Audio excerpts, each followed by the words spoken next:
نحمده ونصلي على رسوله الكريم أما بعد قال الله تعالى في القرآن المجيد والفرقان الحميد أعوذ بالله من الشيطان الرجيم بسم الله الرحمن الرحيم هل يستوي الذين يعلمون والذين لا يعلمون إنما يتذكر أولو الألباب صدق الله العظيم۔ جناب صدر، حاضرین جلسہ، کوئی بھی علم و فن ہنر ہو وہ بذات خود محمود ہے، ان کا سیکھنا طلب کرنا قابل تعریف ہے، چاہے وہ دینی علوم ہو یا دنیاوی علوم ہو یا سائنسی علوم ہو یا ٹیکنالوجی علوم ہو یا انگریزی تعلیم ہو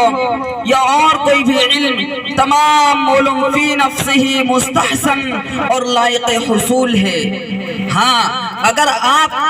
اسلام کی نشر و اشاعت کریں گے، دین کی ترویج و تبلیغ کریں گے، شریعت اسلامیہ سے ناواقف لوگوں کے قلوب میں ایمانی نور پیدا کریں گے، ان کے دلوں کو اسلامی تعلیمات سے معمور کریں گے، ان کے ذہنوں میں نبوی اخلاق و عادات اور پیغمبرانہ کردار اتاریں گے، تو یہ علم قیامت کے دن حجت بنے گا، ذریعہ نجات بنے گا اور اعلیٰ عرفہ مقام عطا کرے گا۔ اس کے برعکس سے جب آپ حاصل کردہ علوم سے اسلام کو نقصان پہنچائیں گے، قرآن پر اعتراض کریں گے، شریعت اسلامیہ کو داغدار بنائیں گے، علماء و صلحاء کے صاف و شفاف دامن پر دھبا لگائیں گے، تو یہ علم وبال جان بن جائے گا، ذلت اور رسوائی کا سامان بن جائے گا۔ حضرات گرامی، علم ایک روشنی ہے، صرف طریقہ استعمال کا فرق ہے۔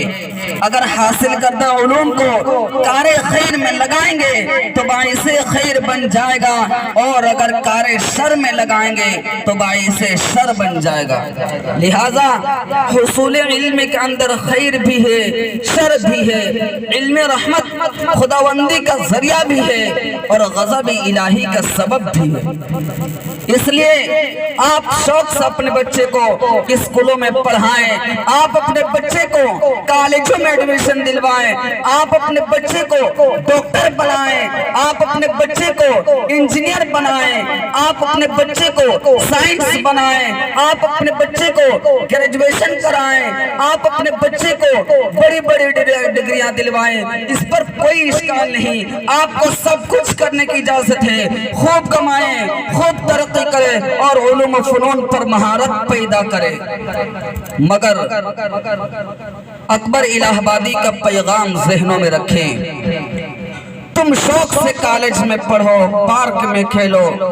جائز ہے غباروں میں اڑو، چرخ پر جھولو، بس ایک سخن بندہ عاجز کے رہے یاد، اللہ کو اور اپنے حقیقت کو نہ بھولو۔ اور اسی کے ساتھ آزاد ہندوستان کے پہلے ایجوکیشن منسٹر مولانا ابوالکلام کا وہ خطبہ بھی دہراتے چلیے جو انہوں نے کلکتہ میں 13 دسمبر 1920 میں مہاتما گاندھی کی زیر صدارت منعقد ہونے والی کانفرنس میں انگریزی ڈگریاں لے کر ڈاکٹر اور کلکٹر کی نوکری کا خواب دیکھنے والے سے یہ خطاب کرتے ہوئے کہا تھا، ہندوستان میں سرکاری تعلیم نے جو نقصانات ہماری قومی خسائل و اعمال پر پہنچائے ہیں، ان میں سب سے بڑا یہ ہے تحصیل علم کا مقصد اعلیٰ ہماری نظروں سے محجوب ہو گیا ہے۔ علم خدا کا پاک امانت ہے، خدا کا دیا ہوا ایک حسین تحفہ ہے، اور اس کو صرف اس لیے ڈھونڈنا چاہیے، صرف اس لیے ڈھونڈتے ہیں، اس لیے حاصل کرتے ہیں کہ وہ علم ہے۔ لیکن سرکاری یونیورسٹیوں نے ہمیں ایک دوسری طرف راہ بتلائی ہے، بس اب ہندوستان میں علم کو علم کے لیے نہیں بلکہ معیشت کے لیے حاصل کیا جاتا ہے۔ میرے دوستو،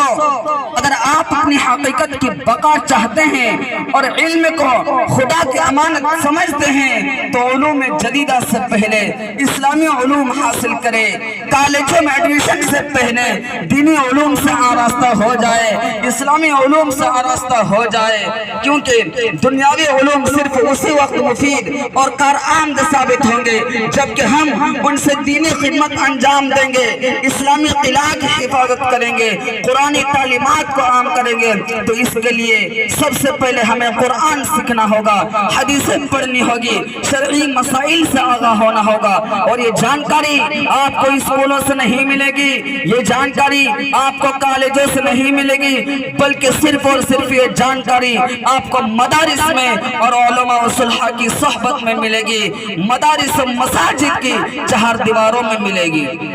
میرے دوستو،